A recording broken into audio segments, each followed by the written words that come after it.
दोस्तों नमस्कार, मैं हूं प्रदीप कुमार। आप देख रहे हैं पॉलिटिकल आइडिया। पॉलिटिकल आइडिया के आज के इस अंक में आप सभी दर्शकों का बहुत बहुत स्वागत है। दोस्तों आज हम बात करेंगे पश्चिम बंगाल की और जानने का प्रयास करेंगे कि पश्चिम बंगाल के वो कौन 23 सांसद हैं, वो कौन एमपी हैं 23 जो भारतीय जनता पार्टी में कभी भी शामिल हो सकते हैं, बशर्ते भारतीय जनता पार्टी नरेंद्र मोदी और अमित शाह इन टीएमसी के सांसदों के लिए बीजेपी का दरवाजा खोल दे। दोस्तों कहा यह जा रहा है कि तृणमूल कांग्रेस के सांसद तो अपनी पार्टी छोड़कर भारतीय जनता पार्टी में शामिल होने के लिए लाइन लगाए हुए हैं। न केवल ये 23 लोकसभा के सांसद दोस्तों, इनके अलावे कई राज्यसभा के सदस्य हैं। राज्यसभा में भी तृणमूल कांग्रेस के 13 सांसद हैं दोस्तों, 13। कुल 16 राज्यसभा के सीटें हैं पश्चिम बंगाल से, इसमें 13 टीएमसी के सांसद हैं, 3 बीजेपी के सांसद हैं। 29 लोकसभा के सदस्य हैं तृणमूल कांग्रेस के पश्चिम बंगाल से दोस्तों, और इन 29 में 23 लोकसभा के सदस्य भारतीय जनता पार्टी में शामिल होने के लिए अपना रास्ता तैयार कर रहे हैं। लेकिन भारतीय जनता पार्टी है, नरेंद्र मोदी और अमित शाह हैं कि दरवाजा बीजेपी का नहीं खोल रहे हैं। क्यों हुई ऐसी स्थिति दोस्तों? यह सब कुछ हो रहा है पश्चिम बंगाल में तृणमूल कांग्रेस की चुनावी पराजय के बाद। दोस्तों भारत के लोकतांत्रिक राजनीतिक व्यवस्था में इससे भी बुरी पराजय हुई है अलग अलग पार्टियों की अलग अलग समय पर। भारतीय जनता पार्टी जिसके आज लगातार तीसरी सरकार है नरेंद्र मोदी के नेतृत्व में दिल्ली में, जिस भारतीय जनता पार्टी ने पश्चिम बंगाल में तृणमूल कांग्रेस को चुनाव में हराया है, इस भारतीय जनता पार्टी के 1984 के लोकसभा चुनाव में मात्र 2 सांसद चुनाव जीत कर आए थे। अभी तो इतनी बुरी से बुरी स्थिति में भी ममता बनर्जी के 80 विधायक पश्चिम बंगाल की विधानसभा में हैं। लेकिन माना यह जा रहा है कि भारतीय जनता पार्टी यदि अपना दरवाजा खोल देती है तो इन 80 में से 50 विधायक बीजेपी में शामिल होने को तैयार हैं। राज्यसभा के 13 सांसदों में से 10 सांसद भाजपा में शामिल होने को तैयार हैं। खैर आज हम बात कर रहे हैं लोकसभा के 29 सांसदों के बारे में जो भारतीय जनता पार्टी में शामिल होने का इंतजार कर रहे हैं। दोस्तों कौन है बताएंगे, लेकिन ऐसी परिस्थिति क्यों पैदा हुई मित्रों? दोस्तों ऐसी परिस्थिति पैदा क्यों हुई कि आज तृणमूल कांग्रेस के नेता सड़क पर आने को तैयार नहीं है, गली में घूमने को तैयार नहीं है, अपने कार्यकर्ताओं से मिलने को तैयार नहीं है, घर के अंदर बंद हैं। टीएमसी के सांसदों ने पश्चिम बंगाल छोड़ दिया है। एक आध जो सांसद किसी कारण से कोलकाता या अपने संसदीय क्षेत्र में घूमने के लिए निकलते हैं दोस्तों, तो क्या होता है बताने की आवश्यकता नहीं है। आप देखिए वीडियो खुद। চোর যাচ্ছে 16 বাগে চোর যাচ্ছে, চোর তুমপার এই চোর যাচ্ছে তুমপার গার্লফ্রেন্ড যাচ্ছে, তুমপার গার্লফ্রেন্ড যাচ্ছে, চোর এই চোর এই চোর এই চোর दूर चलो पीछे पीछे पीछे पीछे पीछे हो, ये पीछे लड़ गए ना, हट वाला पकड़ के ले जाओ, पीछे मैं कुछ नहीं कर रहा हूँ।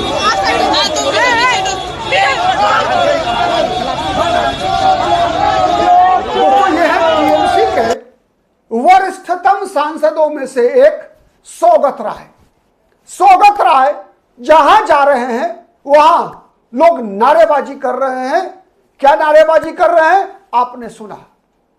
दोस्तों आज यह समय आ चुका है जिस टीएमसी के एक अदने से कार्यकर्ताओं के डर से पश्चिम बंगाल के मतदाता बूथ पर जाने का साहस नहीं करते थे विपक्षी पार्टी को मत डालने के लिए। वो आज सड़क पर आकर अभिषेक बनर्जी की घर के सामने में अभिषेक बनर्जी को चिढ़ाने के लिए जय श्री राम का नारा लगाता है। ममता बनर्जी के आवास पुश्तैनी घर के सामने में खड़ा होकर ममता बनर्जी को चिढ़ाते हुए जय श्री राम का नारा लगाता है, भारतीय जनता पार्टी जिंदाबाद का नारा लगाता है और साथ साथ नारा लगाता है पीसी चोर भाईपो चोर, पीसी चोर भाईपो चोर, टीएमसी चोर भाईपो चोर, पीसी चोर, ममता चोर, सौगत चोर, महुआ मोइत्रा चोर, कल्याण बनर्जी चोर। ये नारेबाजियां होती हैं दोस्तों पश्चिम बंगाल की सड़कों पर। पश्चिम बंगाल में तृणमूल कांग्रेस के ऐसे नेताओं और कार्यकर्ताओं को खुलेआम इनके साथ जनता, आम मतदाता अपने उन उत्पीड़न का बदला लेने का प्रयास कर रही है दोस्तों, जो विगत 15 वर्षों के दौरान इन आम मतदाताओं के साथ, आम लोगों के साथ जिस प्रकार का व्यवहार तृणमूल कांग्रेस के टोलाबाजों ने किया, जिस प्रकार से टीएमसी के सिंडिकेट बाजों ने किया, जिस प्रकार से टीएमसी की मशीनरी ने पूरे सिस्टम को बंधक बना लिया था, आज जब वो मतदाता आजादी फील कर रहा है, जब टीएमसी के सत्ता से बाहर होने के बाद, तो फिर वो ढूंढ रहा है टीएमसी के वैसे नेताओं को, वैसे सिंडिकेट बाजों को, वैसे टोलाबाजों को, और उनका इलाज कर रहा है, उनका इलाज कर रहा है। आप देखिए वीडियो में कैसे इलाज हो रहा है उनका।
तो आपने देखा कैसे टीएमसी के नेताओं की, टीएमसी के कार्यकर्ताओं की, टीएमसी के मशीनरी का कैसे इलाज कर रही है पश्चिम बंगाल की जनता।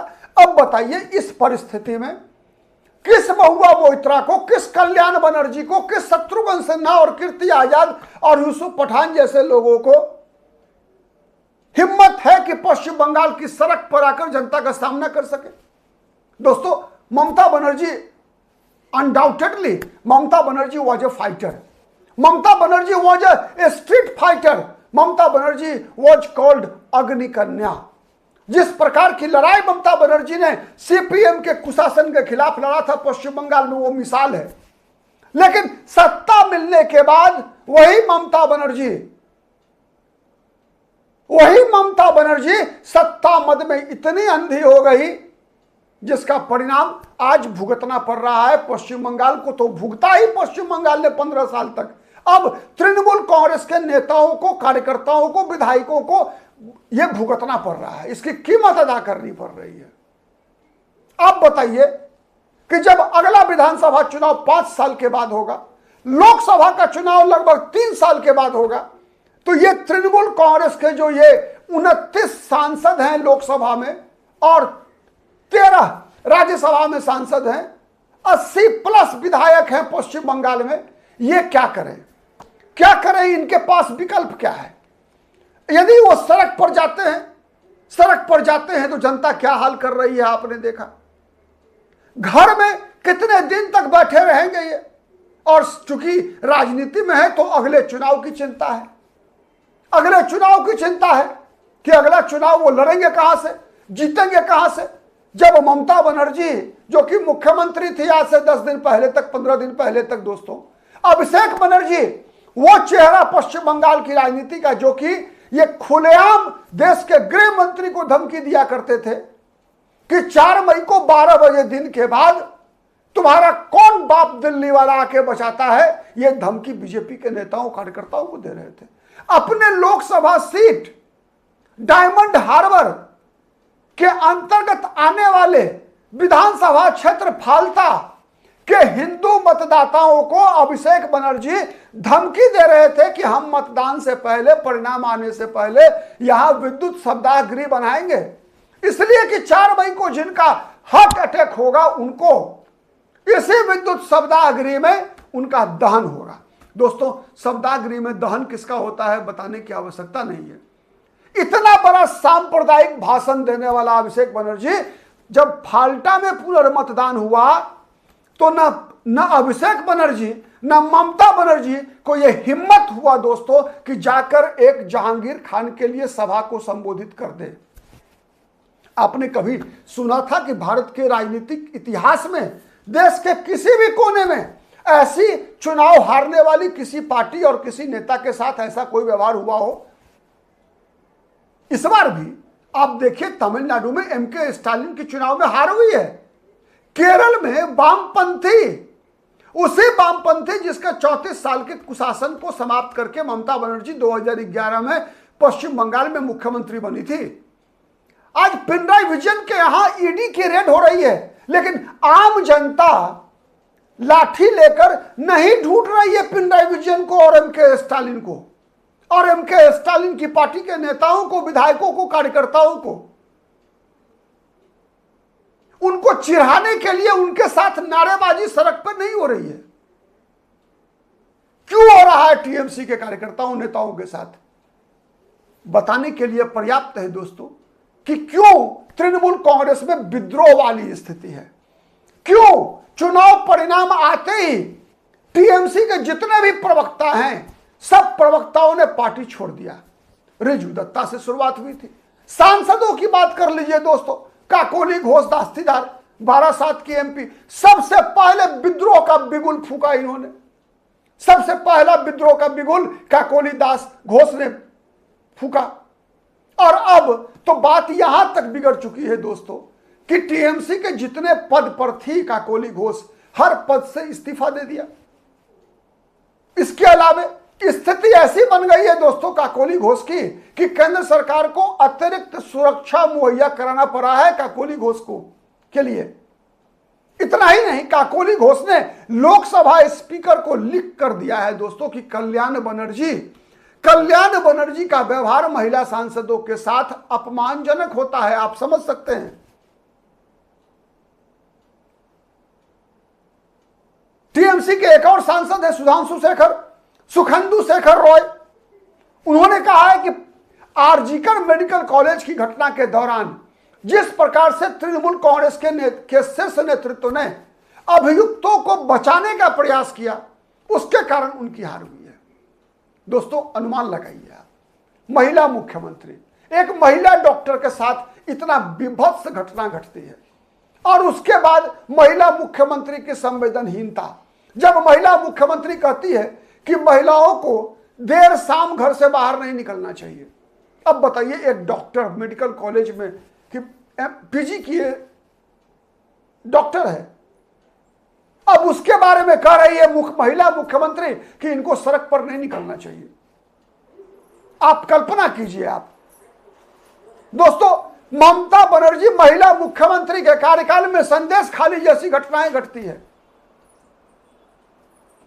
महिला मुख्यमंत्री के कार्यकाल में कई ऐसी घटनाएं घटती हैं दोस्तों जिसका चर्चा करना